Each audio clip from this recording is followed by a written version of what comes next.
ఆచి chicken masala. Moving on, Jeevan Reddy పార్టీలోనే ఉంటారని భావిస్తున్నామన్నారు మంత్రి శ్రీధర్ బాబు. సీనియర్ నాయకుడు పార్టీ వీడతారని అనుకోవడం లేదని, వారిని బాధ పెట్టిన అంశాలు అధిష్టానం దృష్టికి తీసుకువెళ్తామన్నారు. జీవన్ రెడ్డి తమతో పాటే ఉండాలని సీఎం పీసీసీ కోరుకుంటున్నారని చెప్తున్నారు. పార్టీ ఫిరాయింపుల్ని తాము ప్రోత్సహించడం లేదన్నారు మంత్రి శ్రీధర్ బాబు. జీవన్ రెడ్డికి బుజ్జగింపులు, శ్రీధర్ బాబు సంప్రదింపులపై మరిన్ని డీటెయిల్స్ మా సీనియర్ కరెస్పాండెంట్ సంపత్ అందిస్తారు. మాజీ మంత్రి జీవన్ రెడ్డితో భేటీ అయ్యారు మంత్రులు శ్రీధర్ బాబు, అడ్డూరి లక్ష్మణ్ కుమార్. ఇదే అంశం నుంచి మాట్లాడడానికి మంత్రి శ్రీధర్ బాబు ఉన్నారు. వారితో ఒకసారి మాట్లాడు. అంటే శ్రీధర్ బాబు గారు, జీవన్ రెడ్డి గారు కాంగ్రెస్లో ఉంటారా, వేరే పార్టీకి వెళ్ళబోతున్నారా? కాంగ్రెస్లో ఉంటారు వారు. మా నాయకుడు కాంగ్రెస్లో ఉండాలని ఆశిస్తూ ఉన్నాం, ఉంటాడు కూడా అని నమ్మకం ఉంది మాకు. అంటే చాలాసార్లు చెప్పాడు, కాంగ్రెస్లో నేను ఎందుకు ఉండాలి, నన్ను అధిష్టానం ఇప్పటికే చాలా ఇబ్బంది పెడుతుంది, కాంగ్రెస్ ఇబ్బంది పెడుతుందని జీవన్ రెడ్డి అంటున్నారు. ఇప్పుడు ఇబ్బంది పడ్డ వాస్తవాలు ఏవైతే వారు ప్రస్తావన చేసిండ్రో దాన్ని సమీక్ష చేసుకొని రాబోయే కాలంలో ఆ విధంగా ఇబ్బంది పడకూడదని మా నాయకత్వం కూడా ప్రత్యేకంగా కూడా మా ద్వారా కానీ, ఇప్పుడు మా ఇన్ఛార్జ్ నటరాజన్ గారు, మీనాక్షి నటరాజన్ గారు, మా మహేష్ కుమార్ గౌడ్ గారు, అదేవిధంగా రేవంత్ రెడ్డి గారు, వారి ద్వారా వారికి సంబంధించిన సందేశాన్ని కూడా మేము వారికి తెలియచేయటం జరిగింది ఈరోజు. ఒకటి ఫిరాయింపుల అంశాన్ని రాహుల్ గాంధీ మాట్లాడుతున్నారు, కానీ తెలంగాణ విషయానికి వస్తే ఫిరాయింపుల అంశాన్ని విస్మరిస్తున్నారు అని ఆయన అంటున్నారు. ఈరోజు ఎక్కడ విస్మరించేది లేదు. పార్టీ పరంగా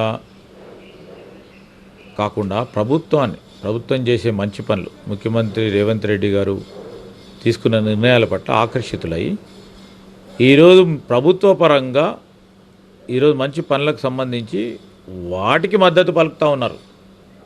ఎక్కడ కూడా మేము ప్రోత్సాహం చేయటం లేదు. నేను గత 10 ఏళ్లుగా సంజయ్ కుమార్ పైన పోరాటం చేశాను, బీఆర్ఎస్ పైన పోరాటం చేశాను, అలాంటి వ్యక్తికి కాంగ్రెస్ కండువా ఎలా కప్పుకుంటారు, నాకు ఎందుకు ప్రాధాన్యత ఇవ్వట్లేదని ప్రశ్నిస్తున్నాను. కప్పలే కదా ఇప్పుడు ఈరోజు కాంగ్రెస్ లేరంటారా? కప్పలేదు. మీరు అడిగిన దానికి కండువా కప్పలేదు. ప్రభుత్వ పరంగా ప్రభుత్వానికి సంబంధించి జరుగుతూ ఉన్న మంచి పథకాలు, సంక్షేమ పథకాలకు సంబంధించి మేము కూడా దీంట్లో పాత్రదారులు అవుతాము. ప్రభుత్వం తీసుకున్న కొన్ని నిర్ణయాలు అని ప్రభుత్వము ముఖ్యమంత్రి గారికి సంబంధించి ప్రభుత్వ పరంగా ఉన్న పథకాలకు సంబంధించి వారు ముందుకు రావడం జరిగింది.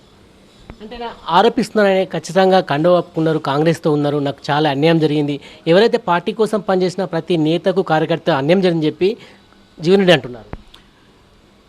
ఈరోజు వారు అక్కడ జగిత్యాల ప్రాంతానికి సంబంధించి కార్యకర్తలు, నాయకులు పడతా ఉన్న ఇబ్బందులు, లేకుంటే అక్కడ జరుగుతూ ఉన్న స్థానికంగా కొన్ని పరిణామాలను దృష్టిలో పెట్టుకొని వారు మనస్తాపం చెందడం జరిగింది. అంటే ఒకటండి, 25 వరకు డెడ్ లైన్ ఇచ్చారో ఆ సమయంలో మళ్ళీ అధిష్టానం రంగంలో దిగి మీరు ఇంకేమైనా మాట్లాడే అవకాశం ఉందా? డెఫినెట్లీ ఈరోజు అధిష్టానం ఒకటేమో మేము వ్యక్తిగతంగా నేను కానీ, మా సహచరు లక్ష్మణ్ కుమార్ గారిని, మరి మేడిపల్లి సత్యం గారు కానీ, మా నరేందర్ రెడ్డి గారితో పాటు అందరం కూడా వెళ్ళి వ్యక్తిగతంగా వారిని కోరటం జరిగింది. పార్టీ పరంగా కూడా ఈరోజు నటరాజన్ గారు, మహేష్ కుమార్ గౌడ్ గారు, రేవంత్ రెడ్డి గారు, జీవన్ రెడ్డి లాంటి వ్యక్తి మనతో పాటు ఉండాలి, మనతో పాటు నడవాలి, వారి పాత్ర కూడా ఉంది.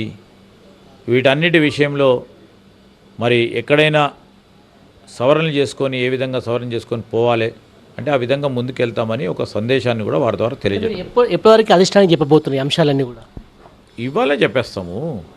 ఈరోజు వారు ఫోన్ ద్వారా చెప్పడం జరుగుతుంది. ఖచ్చితంగా కాంగ్రెస్లో జీవన్ రెడ్డి ఉంటారని మీకు నమ్మకం కలిగిందా భేటీ అయిన తర్వాత?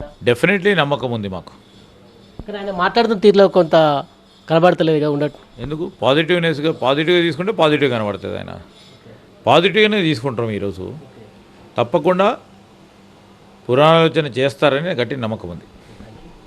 సో మొత్తానికి మంత్రి శ్రీధర్ బాబు చెప్తున్నారు, జీవన్ రెడ్డి ఖచ్చితంగా కాంగ్రెస్లో ఉంటారని ఆయన అంటున్నారు. కెమెరా పర్సన్ సలీంతో సంపత్, TV9 కరీంనగర్.